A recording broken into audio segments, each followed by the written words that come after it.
চুলটাকে স্ট্রেট করেছে, স্ট্রেট। আবার কি উঠছে, হাওয়ায় লেগে উঠছে। আহা! কি হলি রে তুই, কি হলি রে? আবার ক্যাপ, ক্যাপ পড়েছে, ছোট জামা প্যান্ট। তাহলে আবার চুলটাকে কি করেছে গো বলো না? স্ট্রেট করেছে। আমার ভয় হচ্ছে ও আমটাকে দু একটা বিয়ে করে নেবে না তো, কাউকে একটা পটিয়ে নেবে, ও কাউকে একটা পটাবে। আর ও যেভাবে চুলের ডিজাইন করেছে না, আহা!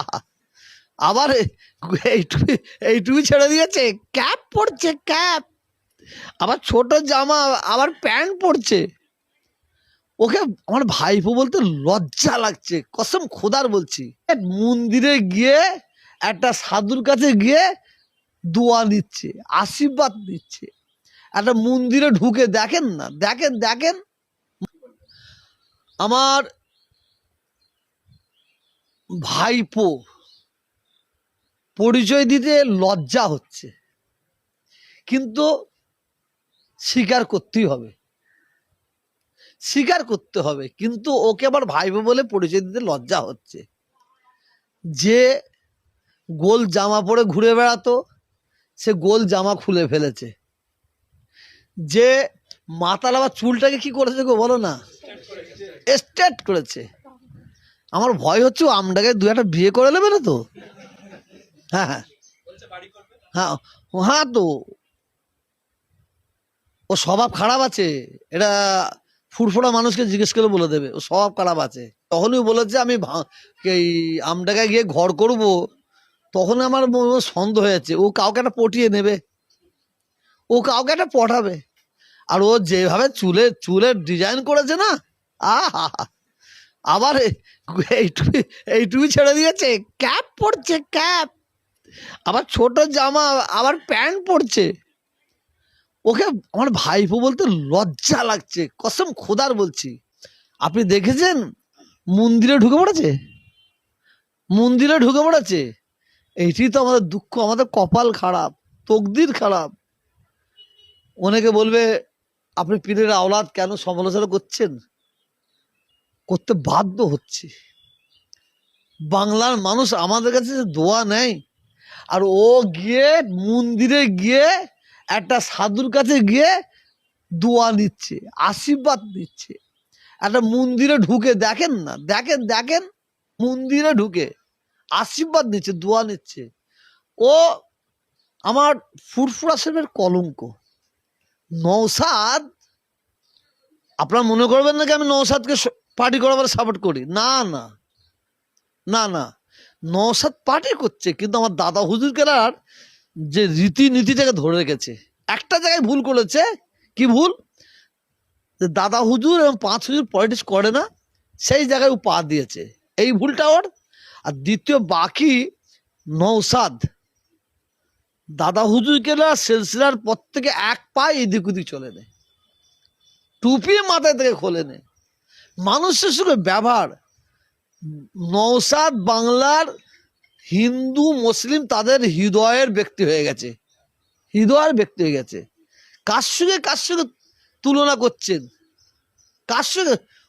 কাসেমের সঙ্গে আর এর সঙ্গে? যে কাসেম যে জায়গায় পিচ্ছা পড়ে সেই জায়গায় চেটে খায়, ওই কাসেম? যে কাসেম যে জায়গায় পায়খানা করে, ওই পায়খানা ও নিজে চেটে খায়? আপনারা জানেন না, ভুলে গেছেন? আমি তোর বাপের সমতুল্য, আমি চাচা মানেই তো বাপ। ও আমার সম্পর্কে কি বলেছে? ও কম বক্তা আমার সম্পর্কে কি বলেছে? আমি নাকি খেয়ে খেয়ে, তৃণমূলে খেয়ে খেয়ে জিম মোটা হয়ে গেছে, আবার রাস্তায় দাঁড় করিয়ে দেখবে। আল্লাহ বলছে তোহা তুই সবর কর। ও একা তোকে বলেছে তো, বাংলার মানুষ ওর জবাব দেবে, বাংলার মানুষ ওকে বলবে। তাই বলছে, তাই বলছে। ছি ছি ছি ছি, আমডাঙ্গার মানুষ ফুরফুরা শরীফের ভক্ত, তারা জবাব দেবে। আমি আমডাঙ্গার মানুষকে বলবো, আপনারা যদি দাদা হুজুরকে ভালোবাসেন, পাঁচ হুজুরকে যদি ভালোবাসেন, আপনারা ওকে মানে এমন ভাবে বিদায় দেন, ও জীবনে ওই রাস্তায়, ওই খাতায় না নাম লেখায়, ওই জায়গায় নাম না লেখায়। যদি ও যদি জিতে যায়, ও মন্দিরে ঢুকেছে, ও আরো কিছু করবে, ও আরো কিছু করবে, সেটা আমি বলছি না, সেটা পরে বুঝতে পারবে। ও খাতারনাক জিনিস, ও খাতারনাক জিনিস, আমি সব খোলাখুলি বলছি নি। ও কি খাতারনাক! পীরের বাড়ির ছেলে প্রথমে গি চুলটাকে কি বলে স্ট্রেট করেছে, স্ট্রেট। আবার কি উঠছে, হাওয়ায় লেগে উঠছে। কি হলি রে তুই, কি হলি রে! আবার ক্যাপ, ক্যাপ পড়েছে, ছোট জামা প্যান্ট। উনি এখন, আমরা যারা আছি, আমরা নবী মুহাম্মদ সাল্লাল্লাহু আলাইহি ওয়াসাল্লামের উম্মত, আল্লাহ যেন আমাদের কবুল করে দেয়, বলুন আমিন। ও এখন মমতা ব্যানার্জির উম্মত হয়েছে, কি বলবো আর। ওকে করতে হবে, ওকে করতে হবে। যে মুসলিমরা বড় বড় নেতা হবে, তাদের ঘরে মমতা ব্যানার্জি কলে কৌশলে মন্দিরে ঢুকাবি। যে মুসলিম বড় বড় নেতা হবে, তাকে মমতা ব্যানার্জি ঠাকুরের গলায় ফুল দিয়াবি। যে মুসলিমরা বড় বড় নেতা হবে, মমতা ব্যানার্জি তাদের ঘরে ঠাকুরের পায়ে হাত দিয়ে নমস্কার করাবে। দেখলেন না কালকে, কালকে কি, কালকে না পরশু দেখলাম এই আমডেগায় রফিকুল সাহেব যে কথা বলতে বলতে কেমন লেগে গেল, কি সুন্দর। মারছে মুসলমান, মরছে মুসলমান, মারছো মুসলমান, মরছো মুসলমান। ওই যে রফিকুলের জায়গায় কোনো একজন বসেছিল, তিনি কিন্তু ছিলেন না, তিনি লাগিয়ে দিয়ে পালিয়ে গেছে, তিনি পালিয়ে গেছে, আসল খেলা খেলে দিয়ে পালিয়ে গেছে। এবার তোরা মর মুসলমান, মুসলমানের মধ্যে এই তো চলছে। মরছে কে? মুসলমান। মারছে কে? মুসলমান।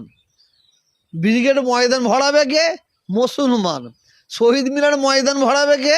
মুসলমান। রানীর রাসমণি ভরাবে কে? মুসলমান। বাসের মাথায় ঝুলে ঝুলে যাবে কে? মুসলমান। হাতে লাঠি নেবে কে? মুসলমান। মারবে কে? মুসলমান। কাকে মারবে? মুসলমানকে। ওই ঝান্ডা ঝুলাবে কে? মুসলমান। মাইক বাঁধবে কে? মুসলমান। প্যান্ডেল বাঁধবে কে? মুসলমান। দিয়াল লিখবে কে? মুসলমান। এরপরে কি পুরস্কার পাবে? উপ কি বে? বলে উপপ্রধান, এছাড়া কিছু নেই। এ তো আমাদের লেটেল বাহিনী তৈরি করছে।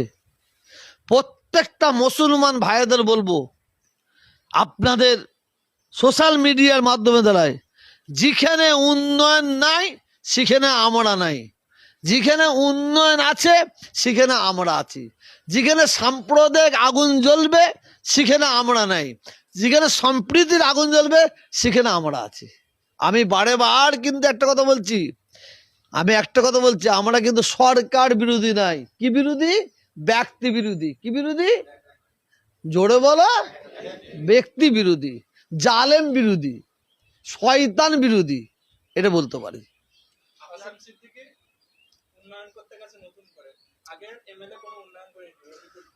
কাসেম, ওকে আগে বাড়িটাকে উন্নয়ন করতে বলুন, ওকে ওর বাড়িটাকে উন্নয়ন করতে বলুন। পারিবারিক কথা আমি বলতে চাই না, বিশ্বাস করুন, আমি আল্লাহকে সাক্ষী বলছি, আমি বলতে চাই না, কিন্তু ওর মুখোশ যদি না খুলে দিই, ও আরো মানুষের ক্ষতি করবে। আমি তো বলছি, কাসেম বলেছে, আমি শুনে একটুখানি মানে কেমন হয়ে গেল, সব নাশ, কোন মেয়ের কপাল খাবে আবার ও আবার কার সর্বনাশ করবে? ও বলেছে আমি এখানে ঘর করব, তার মানে বুঝতে পারছেন না, কিছু একটা সর্বনাশ করবে। এটা আমডাঙ্গার মানুষ পরে বুঝতে পারবে। হ্যাঁ, ঘরের ছেলে হতে চাইছে। আর বলেন।